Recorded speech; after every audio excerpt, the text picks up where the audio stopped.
يا أيها الناس كلوا مما في الأرض حلالا طيبا ولا تتبعوا خطوات الشيطان إنه لكم عدو مبين.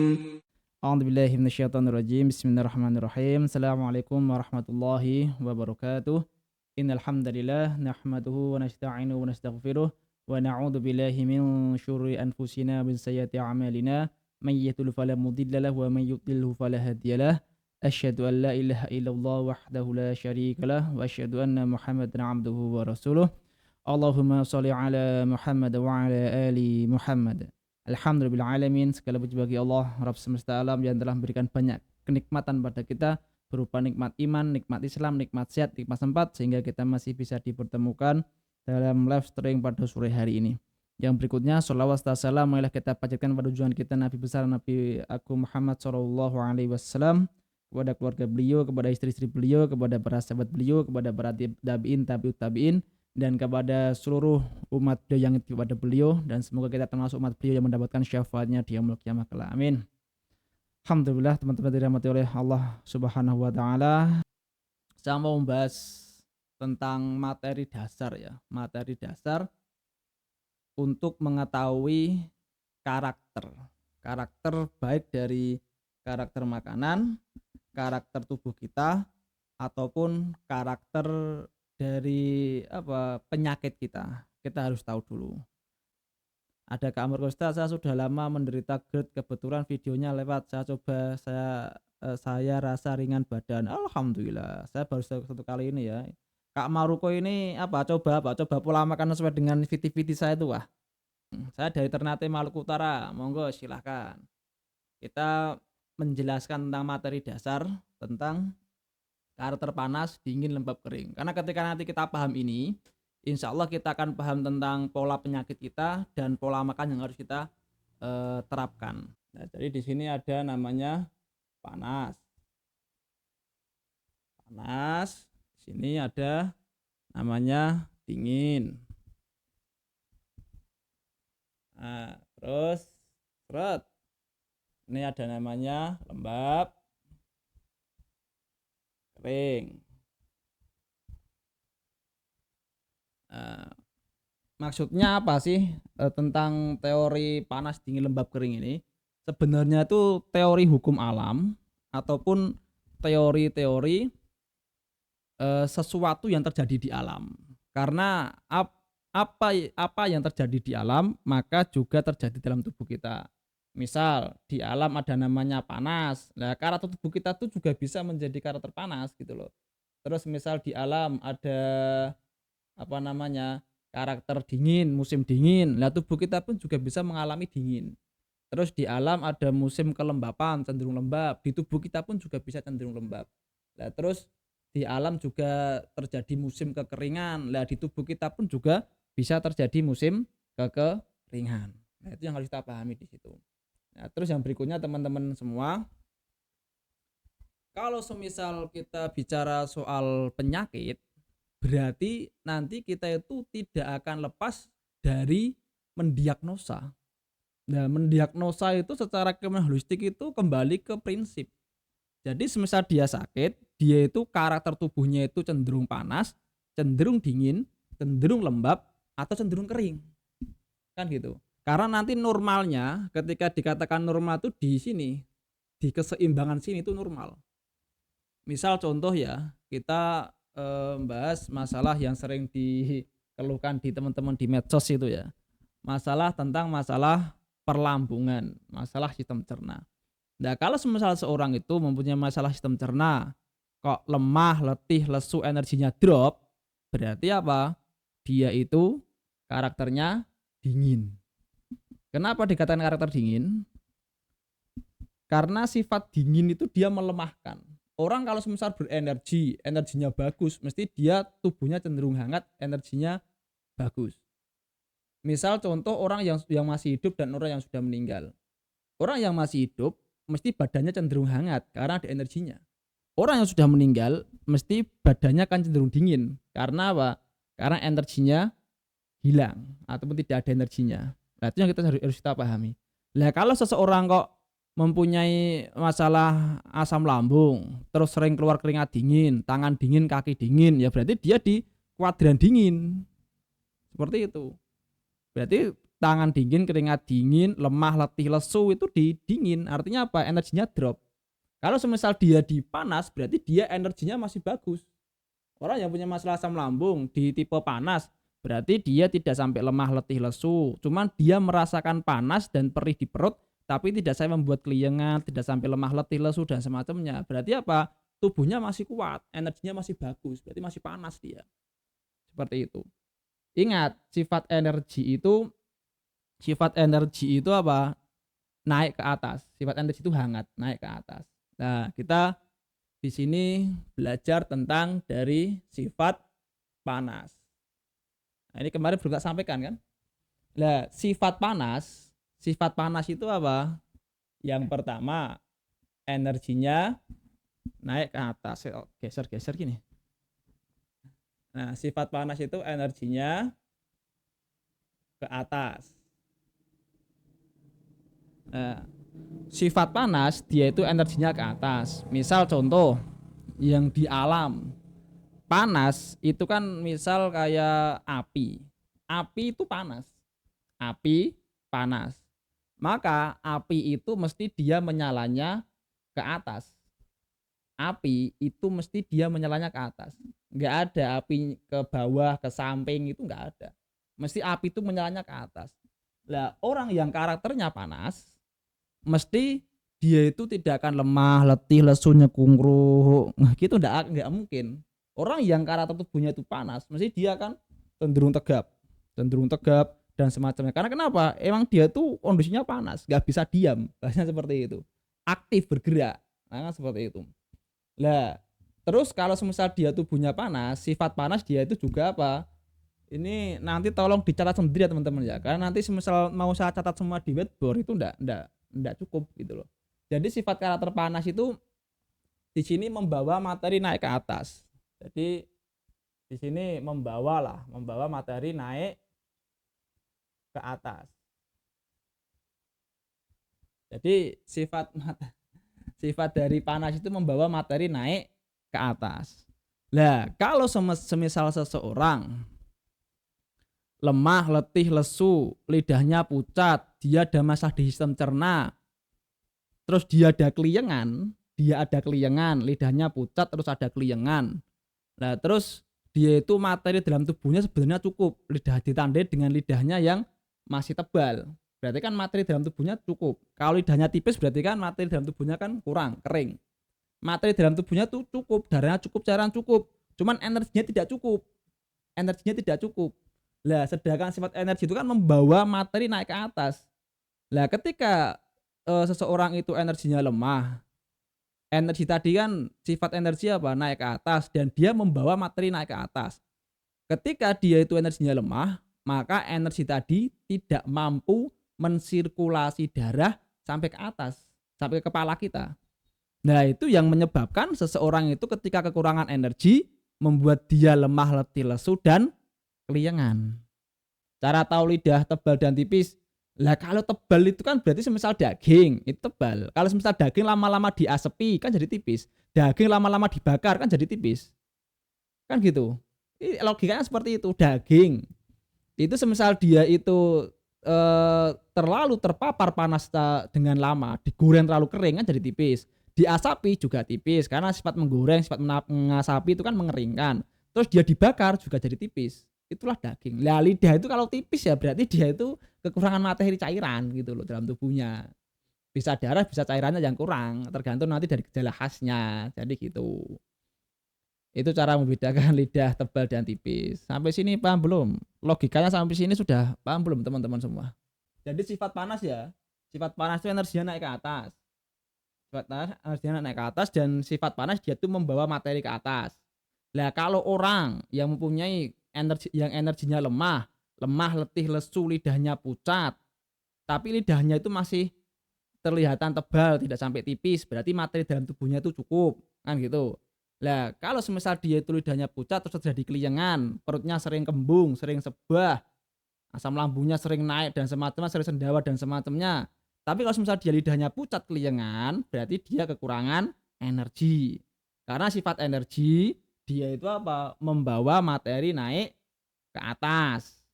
Sehingga itulah kenapa ketika seorang yang keliengan itu ketika berobat di tempat kami, yang kami perbaiki apa? Sistem cernanya diperbaiki supaya dia bisa makan yang sesuai dengan kebutuhan tubuhnya. Dari makanan tadi dia bisa membentuk energi. Lah sehingga apa? Membuat energi dalam tubuhnya itu naik, badannya hangat, sehingga energi tadi bisa mensirkulasi cairan sampai ke atas. Sehingga di kepala, di otak tercukupi, sehingga tidak terjadi keliengan. Nah, sampai sini paham belum? Lah itu nanti dia itu keliengan bisa karena faktor kekurangan energi atau karena faktor kekurangan materi. Itu juga bisa membuat seorang itu keliengan gitu loh. Kekurangan materi berarti apa? Kekeringan. Bisa karena kekurangan darah, bisa karena kekurangan cairan, itu juga bisa membuat keliengan. Dehidrasi itu juga bisa membuat keliengan gitu loh. Maka nanti ketika ada orang yang konsultasi ke saya keliengan, lah keliengannya karena faktor apa dulu? Lah itu diperbaiki, diselidiki gitu loh.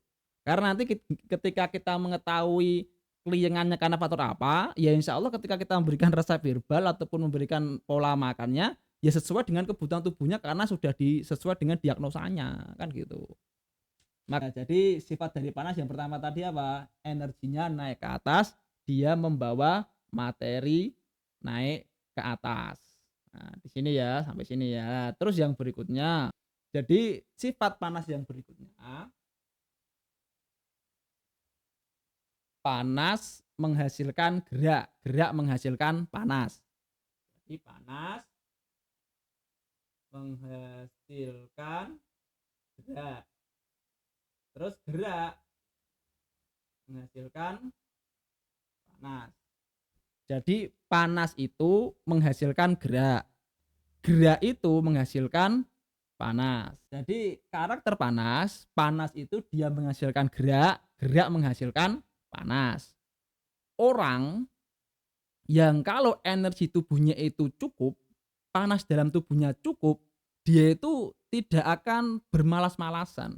Dia tidak akan bermalas-malasan, tidak akan terjadi lemah, letih, lesu dan semacamnya. Tapi ketika seseorang itu tubuhnya itu panasnya itu kurang, maka akan membuat dia itu lemah, letih, lesu, energinya drop, keliengan dan semacamnya, malas bergerak. Karena kenapa? Sifat panas dia itu menghasilkan gerak. Lah kalau misal tubuhnya itu cenderung dingin, mesti dia malas bergerak. Nah, itu yang kita pahami. Nah, terus yang berikutnya, gerak itu menghasilkan panas. Makanya kalau misal mau menaikkan energi kita, salah satunya apa? Dengan olahraga.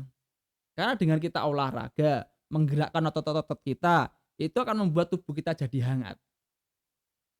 Lah, sedangkan apa itu namanya? Panas menghasilkan gerak, gerak menghasilkan panas.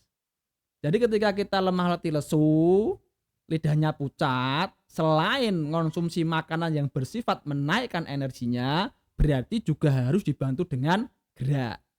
Karena dengan gerak dia akan menghasilkan energi. Itu gitu. Ini prinsip dasar.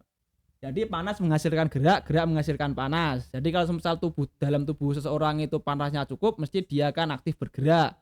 Ketika panas dalam tubuhnya itu kurang, energi panas dalam tubuhnya itu kurang, mesti dia orangnya malas bergerak, lemah, letih, lesu, loyo. Ini berhubungan dengan semua ya, semisal masalah gerak ini. Mau gerak di keseharian dia bekerja atau gerak hal yang lainnya. Karena ketika teman-teman semua nanti kalau semisal menjadi seorang bos ya, itu ketika karyawannya itu tipenya panas, mesti dia itu kerjanya itu akan lebih rajin dibanding orang yang tipenya dingin. Mesti orang tipenya dingin tuh mesti dia malas gerak, pengennya cuma di depan komputer saja, pengennya malas gerak dan semacamnya. Tapi semisal karakter dia itu panas, energinya cukup, mesti dia nggak akan betah di ruangan, mesti dia pengennya jalan-jalan dan semacamnya. Itu karena tubuh karakternya yang panas. Jadi panas menghasilkan gerak, gerak menghasilkan panas. Jadi selain makanan harus digerakkan juga Ustadz biar panas. Iya. Jadi memanaskan tubuh itu tidak cuma dari makan ataupun herbal saja, juga dengan olahraga.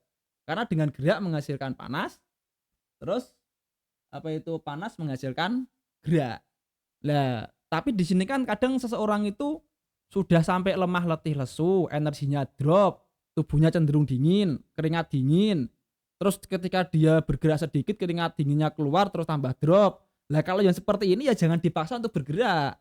Kalau yang sudah sampai defisien, sampai drop, sampai menimbulkan penyakit, energinya sampai drop, ini harus dibantu dengan herbal, pola makan, dan sedikit-sedikit mulai apa? Mulai itu apa namanya, olahraga sedikit-sedikit, nggak usah, jangan dipaksa. Karena kalau misal dia sudah lemah, letih, lesu, keluar keringat dingin, energinya drop, dipaksa untuk bergerak, tambah drop. Makanya walaupun di sini gerak itu menghasilkan panas, kita juga olahraga tapi olahraganya yang terukur sesuai dengan kebutuhan tubuhnya dan harus ada herbal pendukungnya dan pola makannya. Tapi nanti ada tipe seseorang itu dia itu lemah letih lesu, dia perutnya sering sebal dan semacamnya, lidahnya itu tidak sampai defisien, lidahnya itu masih tebal. Lidahnya masih tebal, materinya sudah masih cukup, materinya masih cukup. Tapi dia sebenarnya hanya kurang gerak saja, itu nanti ada. Dia sebenarnya karena kurang gerak, terus apa itu membuat dia itu jadi defisien, lemah letih lesu. Nah, kalau yang seperti ini biasanya dengan gerak, keluar keringat dingin, keluar keringat hangatnya banyak, bukan keluar keringat dingin ya. Keluar keringatnya itu banyak, terus dia jadi hangat, biasanya kan naik energinya. Tapi kalau semisal dia yang sudah dingin banget sampai keluar keringat dingin, apalagi lidahnya sampai kelihatan kering, pucet, lah itu biasanya langsung dengan diobati kamu cukup olahraga, itu enggak bisa. Itu harus pakai herbal dan pola makan. Nah, gitu ya. Nah, saya makin berat makin drop. Iya kan? Berarti kan harus masuk herbal dulu Kak Maruko. Masuk herbal dulu dan pola makan sesuai dengan arahan kami. Itu nanti baru energinya naik, setelah itu baru mulai olahraga ringan, itu nanti insya Allah nyaman. Tapi semisal energinya sudah drop, tipenya sudah drop, ya sudah jangan langsung olahraga. Langsung olahraga mesti tambah drop. Nah, di situ ya. Nah, terus tipe panas yang berikutnya yaitu apa? Memanaskan dan mendorong darah keluar. Jadi cara terpanas itu apa? Memanaskan dan mendorong darah keluar. Nah, jadi kalau semisal kita lihat seseorang, kita lihat seorang mukanya merah, mukanya kayak merah, mukanya seperti buah merah delima. Mukanya tidak pucat, merah bersinar-sinar, berarti dia energinya cukup. Artinya apa? Energinya itu mampu mendorong darah sampai ke permukaan, sampai ke kulit-kulitnya. Sehingga ketika kita lihat wajahnya, wih Masya Allah memerah dan semacamnya, berarti dia energinya bagus. Cuman kalau zaman sekarang kan ya maaf kata, ibu-ibu ini sekarang sudah banyak penipuan. Supaya merah dikasih ini, kasih bedak apa segala macam supaya merah gitu lah.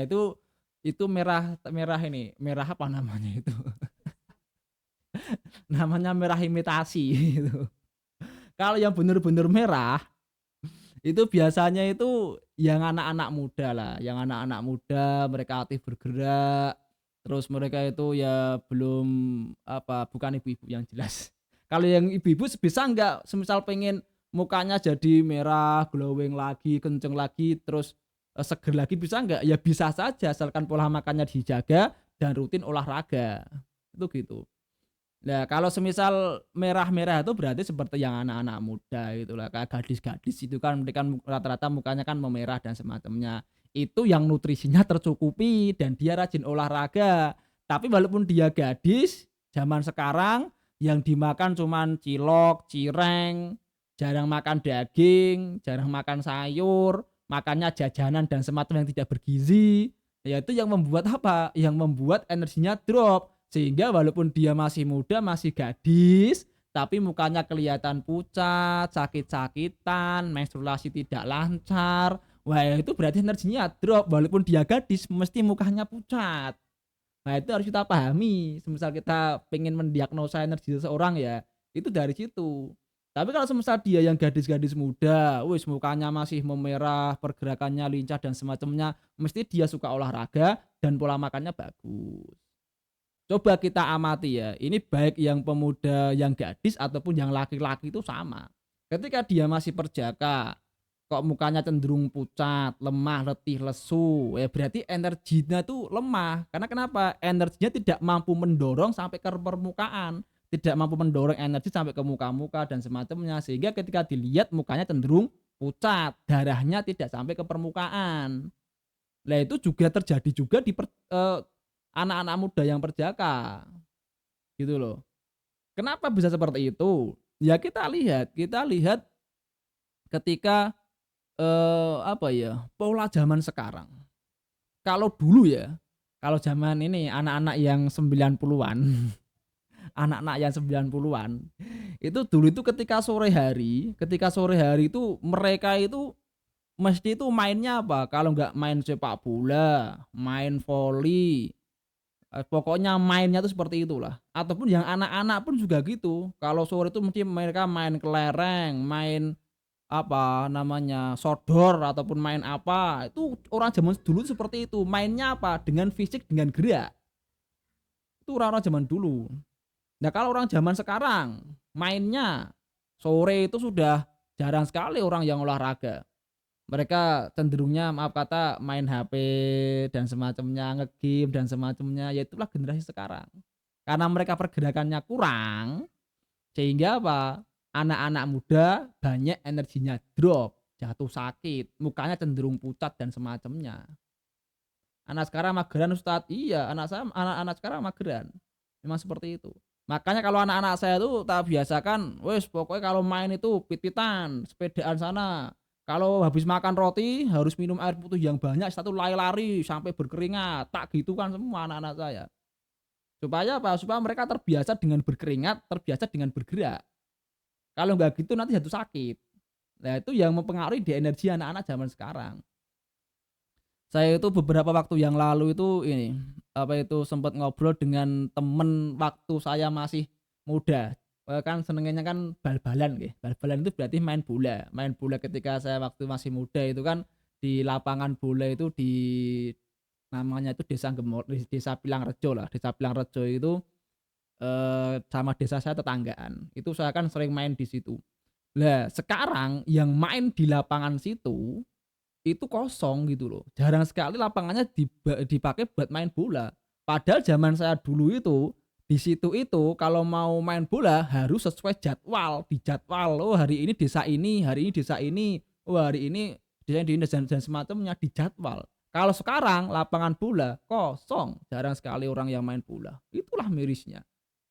Nah, pada kemana generasi sekarang? Ya generasi sekarang ya pada main gadget, malas gerak dan semacamnya. Jadi nggak mengherankan ketika seorang itu malas bergerak, membuat energinya jadi drop, membuat dia itu energinya jadi lemah. Jadi anak-anak muda sekarang pada banyak yang terserang penyakit. Bahkan tadi itu sempat ada yang konsultasi ke saya umur 20 tahun sudah mempunyai masalah ginjal, bahkan divonis gagal ginjal, lidahnya cenderung pucat, tipis. Kalau lidahnya pucat tipis berarti dia itu apa? Kalau pucat berarti menunjukkan dia itu dingin, energinya drop. Kalau tipis berarti apa? Menunjukkan ada kekeringan di dalamnya. Berarti selama ini mesti pola makannya salah. Padahal masih muda, 20 tahun sudah divonis seperti itu. Itu kan miris sekali. 20 tahun sudah divonis sampai gagal ginjal. Belum lagi yang usia masih anak-anak, gagal ginjal dan semacamnya itu kan coba lihat dari polanya. Mesti mereka pada orang-orang malas gerak. Kan gitu. Ya itu yang terjadi pada apa? Pada generasi muda saat ini. Nah, itu yang harus sebagai kita sebagai orang tua itu yang harus kita perhatikan pada anak-anak kita. Jadi anak-anak itu kalau bisa itu ya aktif bergerak, mau main sepedaan kah, mau main lari-lari kah, biarkan. Supaya mereka terbiasa mengolah fisiknya. Supaya apa? Hangat tubuhnya, sifat panas dia menaikkan energinya. Nah, itu yang harus kita pahami. Nah, jadi kalau semisal ini kita sedikit bedah kasus ya teman-teman ya. Nah, kalau semisal dia lidahnya cenderung apa namanya? Lidahnya cenderung pucat berarti kan dia dingin. Terus pucatnya tuh pucat kering tipis. Berarti dia ada kekeringan di dalamnya. Berarti apa? Kemungkinan dia itu sering makan makanan yang bersifat dingin dan mengeringkan cairan. Makanan yang bersifat dingin, kering apa? Teman-teman semua, ada yang paham nggak? Yang sudah berkali-kali ikut live saya. Atau herbal yang bersifat dingin kering itu apa aja? Teh, ya betul. Teh itu dia dingin kering. Nah, yang lain apa? Sifat dingin kering, kopi, iya masuk dia dingin kering. Ada yang lain? Ayo. Temulawak bisa dia juga dingin kering. sayuran mentah dia itu lembab dingin kalau sayuran mentah dia, bukan ke kering dia kalau sayuran mentah. Kalau temulawak dia ke dingin kering. Cuman kan temulawak kan masuk ke herbal dan dia tidak menjadi konsumsi harian. Kalau semisal orang yang sampai lidahnya pucat kering, dingin kering, berarti mesti ada makanan harian yang membuat dia itu kering. Kerupuk juga bisa masuk ke dalam dingin kering bisa kan, dia menyerap cairan kan kerupuk itu kan. Nah, itu bisa seperti itu. Kunyit, kunyit itu juga dingin kering, cuman kalau semisal kunyit itu bisa nggak membuat dia itu dingin kering, bisa-bisa saja. Cuman kalau semisal anak muda itu nggak mungkin lah minum kunyit terus. Tapi kalau masuk dalam herbal, kunyit itu juga termasuk dingin kering. Nah, kalau semisal dia dingin kering, yang bikin dingin kering itu, yang anak-anak muda sekarang rata-rata dari olahan tepung. Dari olahan tepung tuh dia rata-rata dingin kering, menyerap cairan di sistem. Kenapa? Kita lihat roti lah. Kita lihat roti itu ya, dengan berbagai olahannya.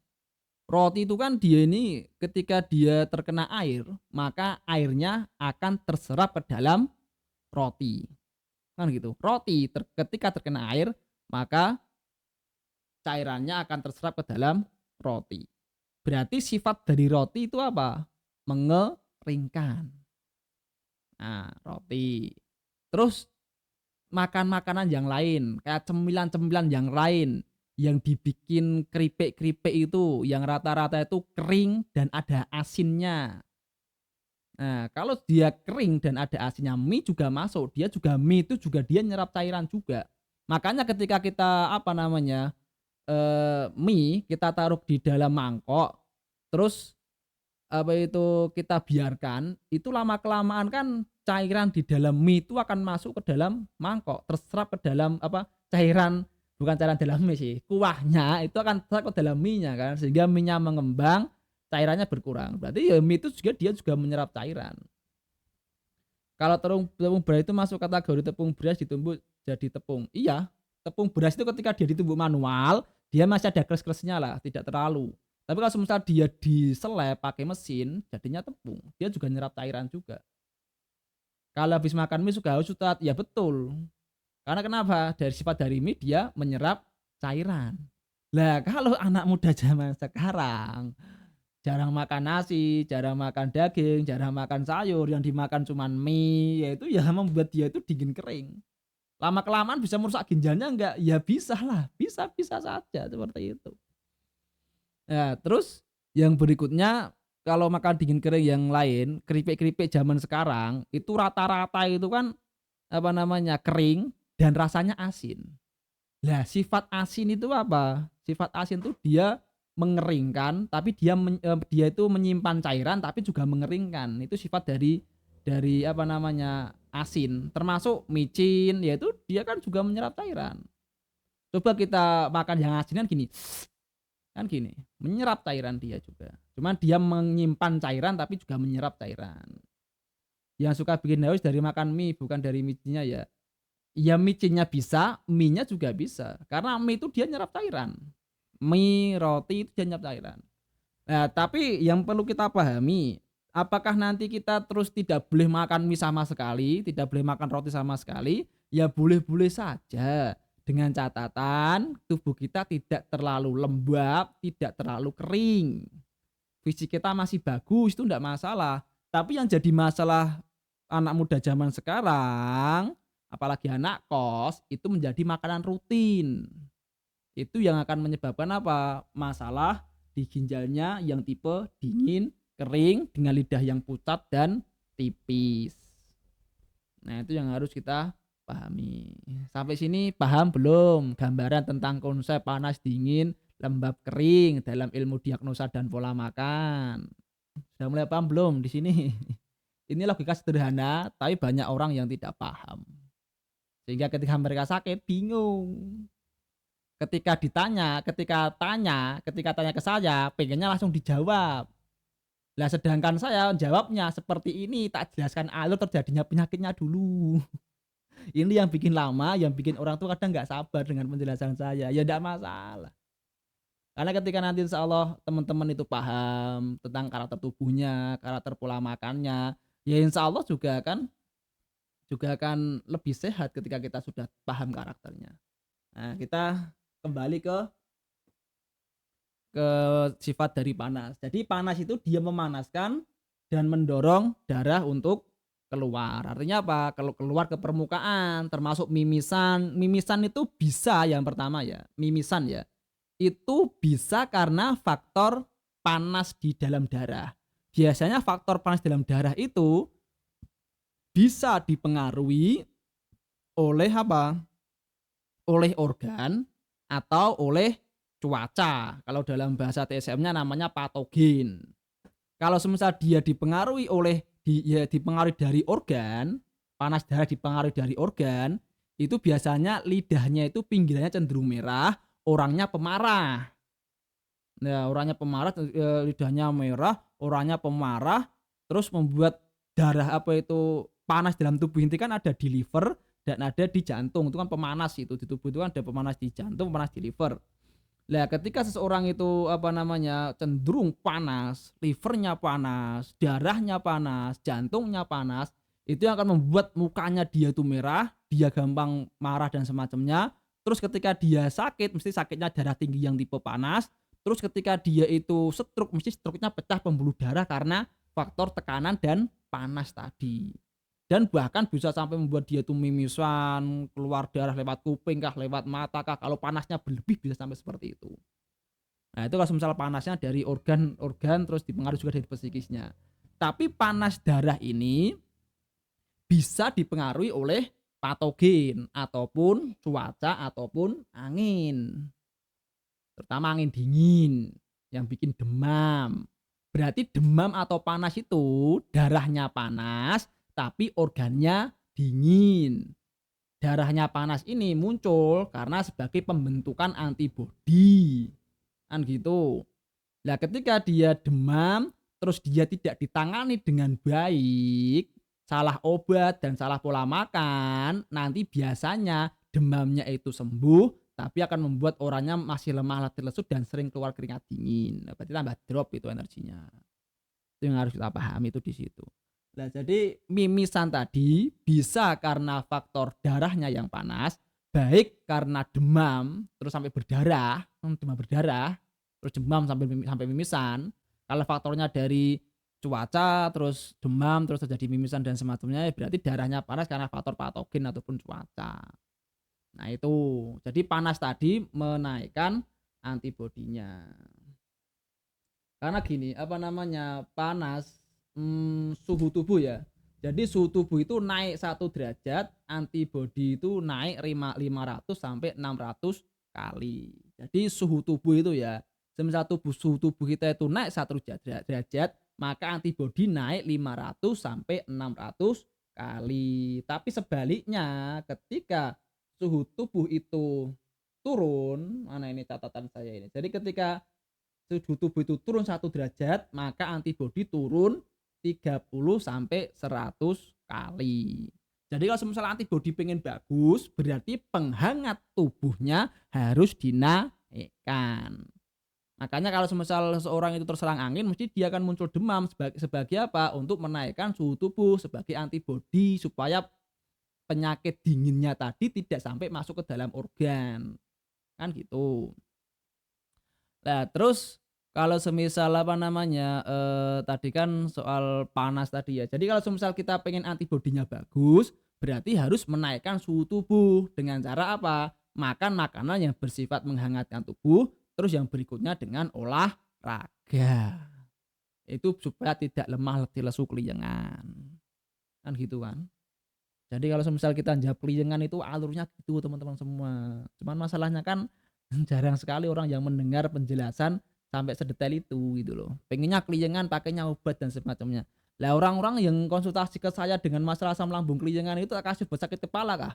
Rata-rata tidak tak kasih buat sakit kepala. Rata-rata itu tak kasih obat tonikum untuk menaikkan energinya dan memperkuat sistem cernanya. Alhamdulillah pada membaik, keliengannya pada membaik dan semacamnya.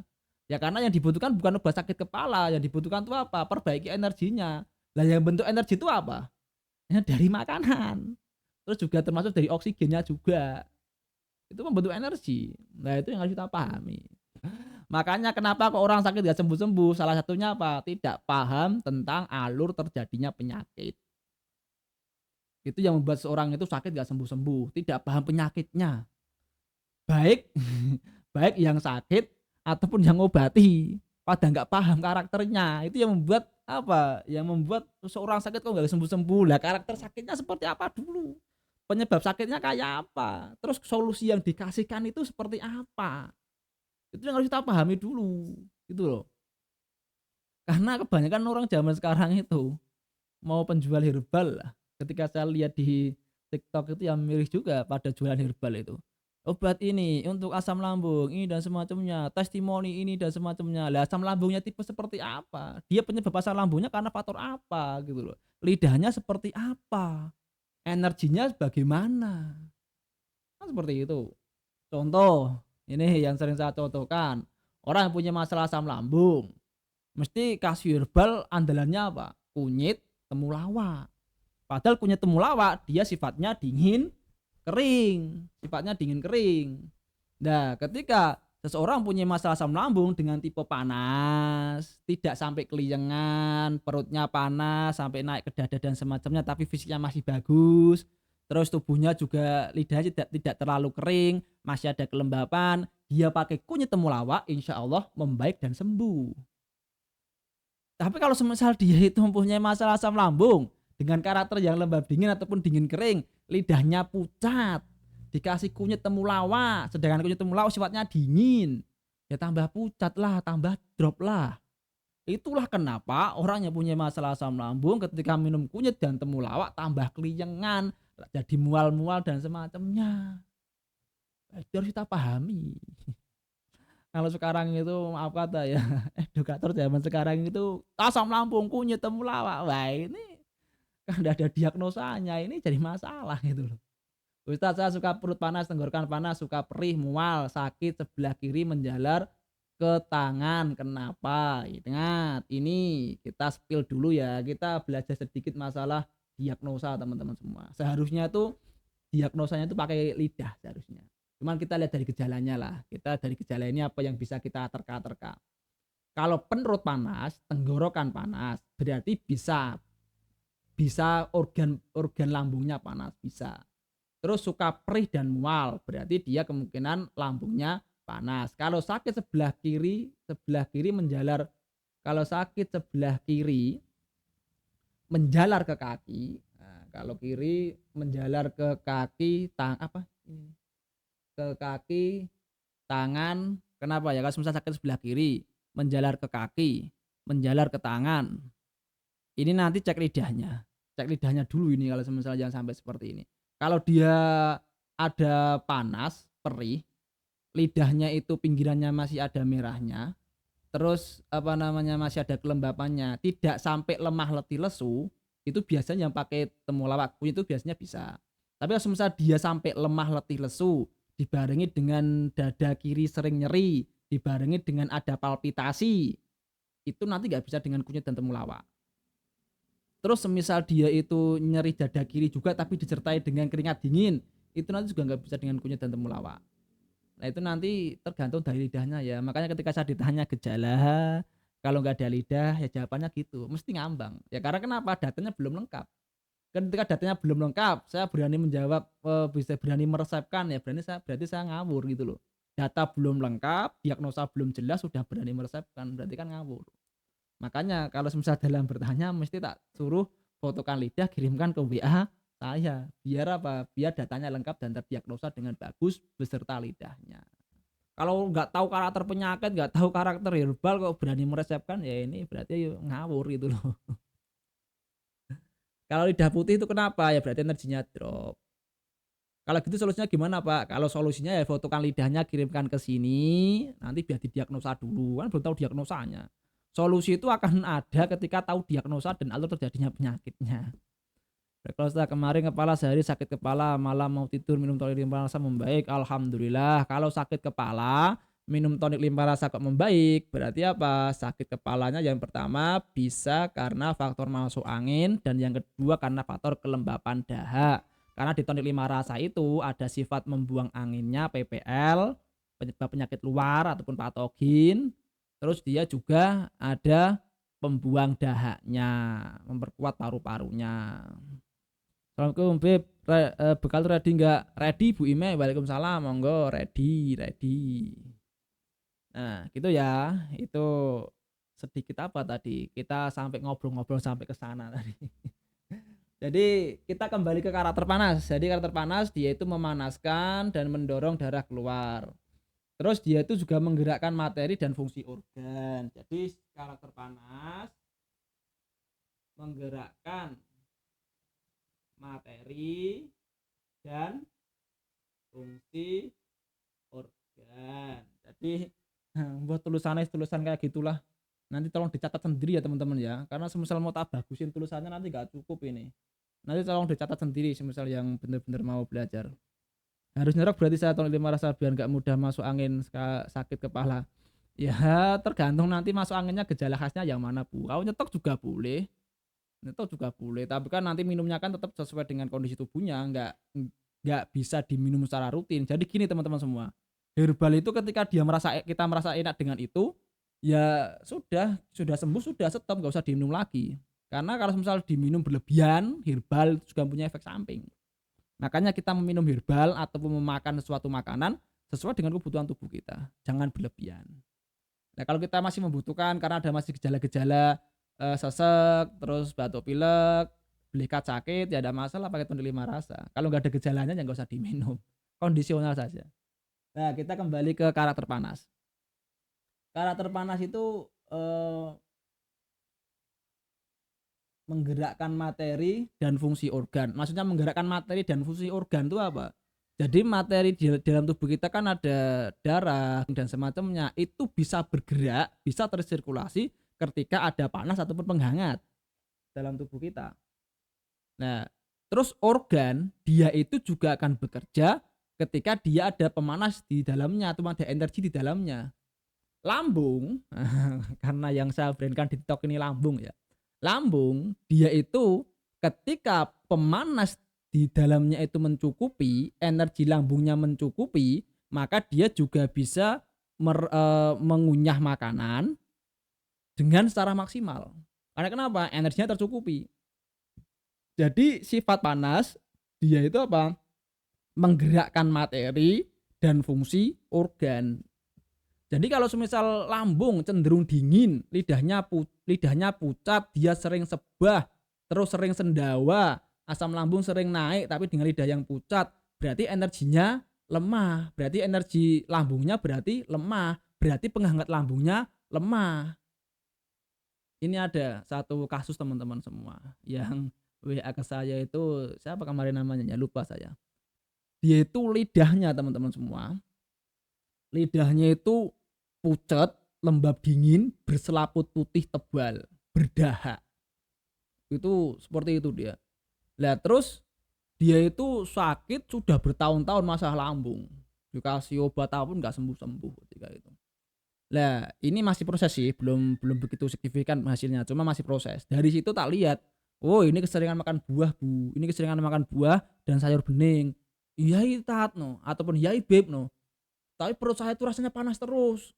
Perut saya rasanya panas, tapi ketika diseko pakai air hangat, perutnya nyaman. Jadi dia perutnya itu panas, tapi ketika dia itu diseko pakai air hangat, berarti dihangati pakai air hangat, perutnya jadi nyaman. Ayo kok bisa gitu? Lambungnya panas, tapi ketika dia itu dihangati pakai air hangat perutnya jadi nyaman. Loh, panas ketemu panas jadi nyaman tuh gimana ceritanya? Wah, ya bisa kenapa bisa seperti itu? Wah, itu harus kita pahami. Lah jadi gini, ketika ya lidahnya itu pucat, berselaput putih juga, kelembabannya dominan. Terus dia itu perutnya sering terasa panas. Padahal yang dimakan hari-hariannya buah, sayur, hari-hariannya seperti itu. Tapi kenapa kok panas? Ya karena gini teman-teman semua. Ini lihatkan gambarnya dulu ya. Nah, ini kan gini. Lambung itu kan seperti ini, dia itu ada katupnya, kan ada katupnya. Kalau normal dia katupnya bisa menutup, kan gitu. Berarti menutupnya katup ini, menutupnya biar bisa rapat, itu kan membutuhkan energi.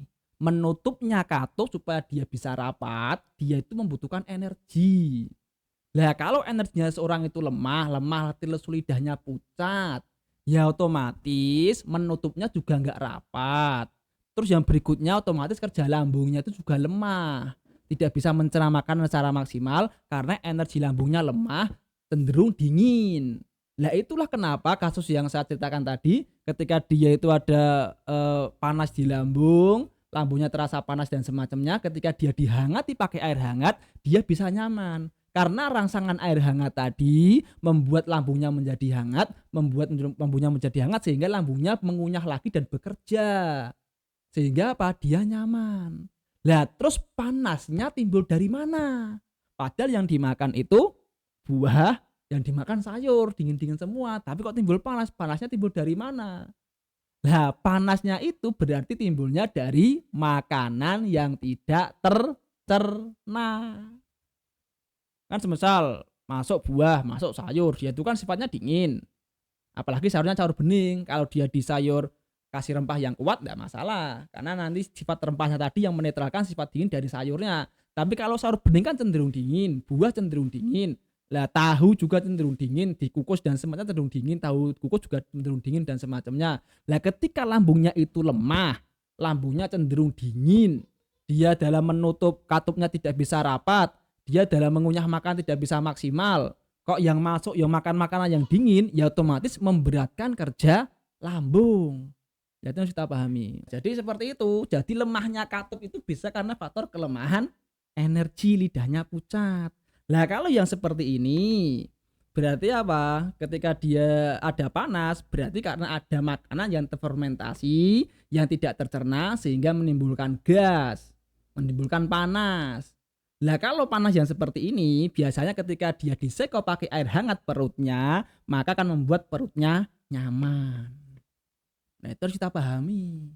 Berarti kalau semisal seperti itu, berarti masuk herbalnya yang bersifat apa? Yang bersifat tonikum, menaikkan energi sistem cernanya, menghangatkan, terus juga membuang kelembapannya. Kan seperti itu solusinya. Kalau yang tipe dingin tadi, sistem cernanya dingin tadi, kok dikasih temulawak dan kunyit, walaupun perutnya ada panasnya, kasih temulawak dan kunyit, sedangkan temulawak kunyit sifatnya itu dingin, maka perutnya tambah dingin, tambah melemahkan organnya. Sampai sini paham belum ini teman-teman? Konsep ini sampai sini sudah mulai masuk belum ini logikanya ini? Karena ini banyak sekali loh terjadi di kita semua, termasuk di pasien-pasien yang konsultasi ke saya itu banyak terjadi seperti ini. Kalau madu bisa biasa sifatnya apa? Kalau madu biasa yang manis tuh ya, itu sifatnya itu cenderung hangat lembab. Tapi kalau misalnya dia yang pahit cenderung dingin, yang asam juga cenderung dingin kering. Itu gitu. Pokoknya makanan pahit dan asam itu sifatnya dingin mengeringkan ya Ustadz. Iya, sifat pahit itu dia dingin. Termasuk di sini ini ya, apa namanya, daun pepaya ya. Karena ada beberapa pasien saya itu sudah minum obat saya, terus sudah minum herbal dari kami, "Gimana Beb kok kelingannya kok masih, tolong fotokan lidahnya lagi Bu." Lidahnya masih pucat. Terus saya tanya, "3 hari ini yang dimakan apa aja Bu?" "Ini sayur ini dan semacamnya." Di dalamnya termasuk ada sayur daun kates ataupun daun pepaya. Lah sifat daun pepaya kan pahit. Sifat pahit kan dingin kering, mendinginkan. Lah kalau orang yang punya masalah lambung dengan lidah yang pucat, ya makan-makan yang bersifat pahit, ya tambah drop lah. Itu ya teman-teman semua ya. Beb, untuk mengetahui lambung kita bersifat dingin dan panas dari mana? Dari foto lidahnya, kirimkan ke sini. Tadi sudah saya jelaskan kan. Tadi sudah saya jelaskan caranya. Lihat dari lidahnya. Salam dari Bulu Kumba, Sulsel Pak Ustadz. Nggih, monggo silakan. Waalaikumsalam. Beb, untuk mengetahui lambung kita. Nah, tadi sudah ya. Nah, itu. Jadi seperti itu. Lanjut kita ke pembahasan karakter panas. Jadi panas itu menggerakkan materi dan menggerakkan organ. Jadi organ itu bergerak ketika ada energi penghangat ataupun ada energi panas. Nah, jadi ya kalau dari lambung, kalau semisal dia lidahnya pucat, terus sering terasa kembung dan semacamnya, berarti energi lambungnya lemah. Kalau energi lambungnya lemah, berarti hindari makan makanan yang bersifat menenggelamkan energi, yaitu apa? Makanan yang bersifat dingin. Nah, itu yang harus kita pahami. Lanjut ke karakter panas yang berikutnya. Karakter panas membakar, menguras, menghabiskan, menguapkan cairan. Nah, jadi karakter panas ya, teman-teman ya. Yang baru gabung silahkan menyimak semampunya. Kalau nanti masih bingung, insya Allah lihat di YouTube saya saja. Membakar, menguras, menghabiskan, menguapkan cairan. Jadi sifat dari panas membakar. Sifat dari panas membakar, menguras, menghabiskan cairan. Tulisannya nggak mungkin jelas ini. Menghabiskan cairan, terus juga termasuk juga menguapkan.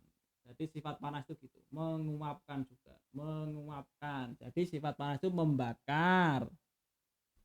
Sifat panas itu membakar, menguras, menghabiskan, terus menguapkan cairan. Jadi kalau seseorang itu sering terpapar hawa panas, maka juga akan membuat seseorang itu dehidrasi. Baik panas yang ada di dalam hatinya, berarti berkaitan dengan emosi, atau panas yang dari luar, berarti berkaitan dengan cuaca. Itu juga akan membakar, menguras, terus menghabiskan, menguapkan cairan. Jadi cairan dalam tubuh itu bisa berkurang karena faktor panas, dehidrasi dan semacamnya. Terus juga sifat dari panas ini kan menguapkan cairan. Makanya kalau misalnya seorang itu yang hidup di daerah panas, maka dia membutuhkan air lebih banyak. Artinya apa? Membutuhkan pelembab. Berarti kalau semisal seseorang itu di puncak musim panas kering, di puncak musim panas kering, ya kan? Di puncak musim panas kering atau di daerah padang pasir yang cenderung panas kering, maka orang-orang di situ itu membutuhkan pelembab karena dari sifat panas yang berlebihan akan menguapkan cairan atau akan menghabiskan cairan. Harus diulang tiap hari saya kalau mau paham. Ya iya, Bu. Memang untuk pahamin itu memang membutuhkan waktu yang panjang. Saya bertahun-tahun Bu untuk paham, Bu. Tapi kalau misal sudah paham nanti insya Allah kita enak mengetahui karakter, oh satu tubuhnya gini berarti makannya harus seperti ini, oh berarti karakter penyakitnya gini berarti saya harus menghindari ini dan semacamnya. Itu ketika paham itu nanti kita enak insya Allah bisa menjaga kesehatan kita, tidak mudah sakit gitu. Jadi kalau hari panas minum dingin atau panas beb, kalau hari panas minum dingin atau panas beb, kalau semisal kondisinya cuacanya panas terus kita dehidrasi, berarti apa? Terjadi kekeringan, lidahnya itu cenderung kering tapi masih ada merahnya, berarti kita butuh pelembab. Pelembab itu berarti bisa dari buah, buah itu untuk pelembab gitu loh. Berarti semisal kita terjadi dehidrasi, lidahnya kelihatan kering, panas, berarti kita butuh pelembab. Pelembab itu ada di buah. Gitu. Lah, tapi kalau semisal kita itu cuaca cenderung lembab dingin seperti sekarang ini, cenderung masih sering hujan, cenderung dingin, terus kita jarang olahraga, kita jarang bergerak, jarang keluar keringat, berarti tubuh kita kemungkinan cenderungnya lembab dingin. Kalau yang kondisi sekarang ini, kok minum makan buah ketika nanti berbuka puasa, mesti akan terjadi batuk, pilek. Ingat, sifat dingin dia itu mengeluarkan ingus, mengeluarkan dahak. Kita belum sampai ke sifat dingin ya teman-teman ya. Kita baru membahas sifat panas ini. Mungkin nanti ini sifat yang apa namanya lembab, sifat dingin, sifat kering. Nanti insya Allah kita bahas di live berikutnya mungkin ya. Itu ya teman-teman semua ya. Sini sudah azan. Mungkin tuh yang bisa kami sampaikan. Semoga bermanfaat. Banyak salahnya kami mohon maaf, banyak kekurangannya kami mohon maaf. Kalau ada pertanyaan yang belum sempat terjawab, saya juga mohon maaf karena keterbatasan waktu dan semacamnya. Di sini sudah azan. Saya doakan buat teman-teman semua yang saat ini lagi sakit, semoga Allah Ta'ala segera mengangkat sakitnya. Yang saat ini lagi diuji dengan rezeki yang kurang lancar, semoga Allah Ta'ala melancarkan rezekinya. Dan nggak lupa juga kita doakan saudara kita yang di Palestina, semoga Allah Ta'ala melindungi mereka, semoga Allah Ta'ala memenangkan mereka dari para penjajah mereka. Mungkin bisa kami sampaikan, semoga bermanfaat. Kita tutup dengan doa tafatul majlis. Subhanakallahumma bihamdika asyhadu an la ilaha illa anta astaghfiruka wa atubu ilaik. Barakallahu fikum. Assalamualaikum warahmatullahi wabarakatuh.